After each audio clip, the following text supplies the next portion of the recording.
For centuries, human inquiry relied on a specific mechanism to separate fact from fiction. But when you insert an incompatible premise into a system built for precise measurement, the entire apparatus grinds to a halt. The classical liberal tradition established a reliable baseline for understanding reality. It demanded objective empiricism, the rigorous application of the scientific method, and formalized deductive logic. Claims had to be observable, testable, and crucially, falsifiable. Mid-20th century theorists reclassified these traditional epistemic tools. They categorized reason, evidence, and logic as mechanisms used to enforce specific power dynamics and cultural hegemony. The objective truth was discarded. In its place, academia elevated subjective phenomenological experience and linguistic determinism.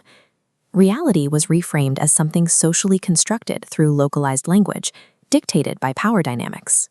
When a theoretical framework dismisses objective reasoning, it loses the ability to prove its claims empirically. To survive rational critique, it is forced to construct a fortress of unfalsifiable logical fallacies. The development of critical social justice theories, including critical race and gender theory, tracks a specific lineage originating in classical Marxist socioeconomic models. The origin of these ideas lies in the deterministic theories of early historical materialism. Early Marxist thinkers explained human social relations through the mechanics of capital accumulation and economic exploitation. This framework relied on the fallacy of the single cause. By forcing the vast, multivariate complexity of human interaction through the lens of economic class, classical Marxism proved incapable of explaining non-class frictions, cultural dynamics, and demographic realities. To address these complexities, later academic theorists swapped the economic binary for intersectionality, a new analytical matrix focused on race, gender, and identity. While intersectionality updated the variables, it inherited the same deterministic assumptions. Instead of measuring specific empirical barriers, it functions as an arbitrary oppression point system, assigning moral and epistemic weight to individuals based on their demographic distance from the dominant culture. The engine driving contemporary critical theories is standpoint epistemology. It dictates exactly how knowledge is gathered and who is allowed to speak with authority. It operates on the lived experience fallacy. This is the erroneous elevation of a subject's personal, localized phenomenological feelings to the status of unquestionable, macro-level structural data. It assumes that surviving a localized event grants an individual near-infallible expertise on vast systemic realities. This schematic visualizes the bias paradox. The situated knowledge node claims knowledge is biased, denying objective standards.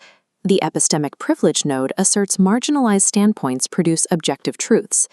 The inescapable contradiction: you cannot evaluate a perspective as empirically superior while denying an objective standard exists.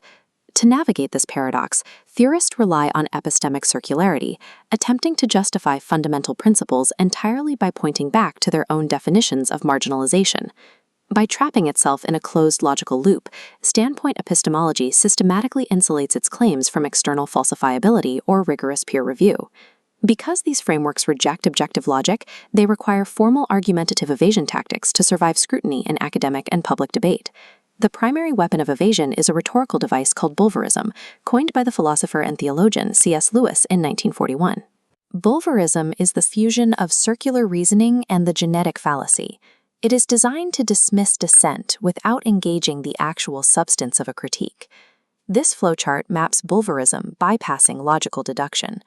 In step 1, the theorist assumes the opponent's argument is invalid without checking underlying data. In step 2, they dismiss the argument by attacking the critic's demographic identity or motive, like citing white fragility or cisgender privilege. This manifests as the identity fallacy. Demographics serve as a proxy for credibility, replacing factual validity. Taken to its conclusion, this tactic discredits the concept of reason itself. When Bulverism fails to silence a critic, activists deploy an extreme, unfalsifiable device, the Kafka trap. The term is anchored to the bureaucratic absurdism detailed by novelist Franz Kafka, where protagonists are punished for unspecified crimes by an irrational authority. A Kafka trap is a circular rhetorical fallacy, where the subject's denial of an accusation is taken as irrefutable empirical evidence of the accusation's truth. We visualize the trap's flow starting with an accusation of bias. Admitting the accusation routes directly to proof of guilt. Denying it triggers a node interpreting that denial as defensive fragility, defined as internalized bias, routing straight back to proof of guilt. The Kafka trap abandons the burden of proof entirely, ensuring the theory operates as a dogmatically unfalsifiable mechanism for thought policing. Moving beyond argumentative tactics, we find ontological instability at the core of modern identity theories. The foundational definitions of human biology and identity are strictly irreconcilable. Contemporary gender theory operates on an impossible dualism known as the gender construct paradox. This split screen represents contradictory axioms held simultaneously. On the left, social constructionism asserts gender is an arbitrary cultural construct to be dismantled. On the right, biological essentialism claims innate fixed gender identities. An identity cannot be both a malleable fabrication and an inherent biological reality. This exact same contradiction plagues critical race theory. CRT claims that race is biologically false, yet in practice, it enforces a rigid point system that ties essentialized moral and historical traits to a person's physical ancestry. Because these frameworks prioritize political outcomes over scientific consistency, they deploy logic opportunistically, adopting whichever contradictory paradigm maximizes grievance in a given moment. These logical paradoxes do not exist purely in an academic vacuum.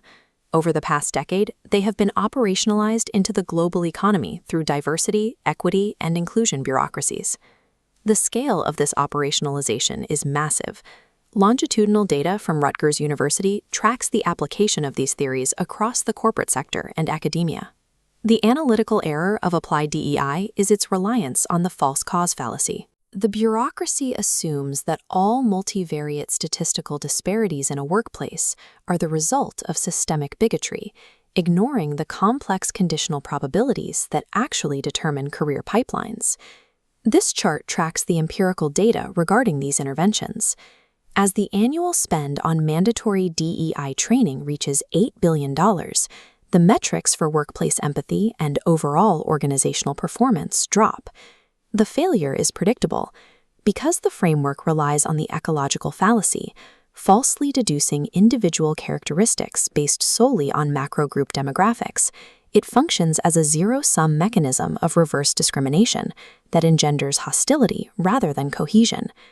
Despite empirical failures, top-down governmental and corporate mandates continue to enforce these logically flawed paradigms, allocating resources and board seats based on identity matrices rather than meritocratic achievement.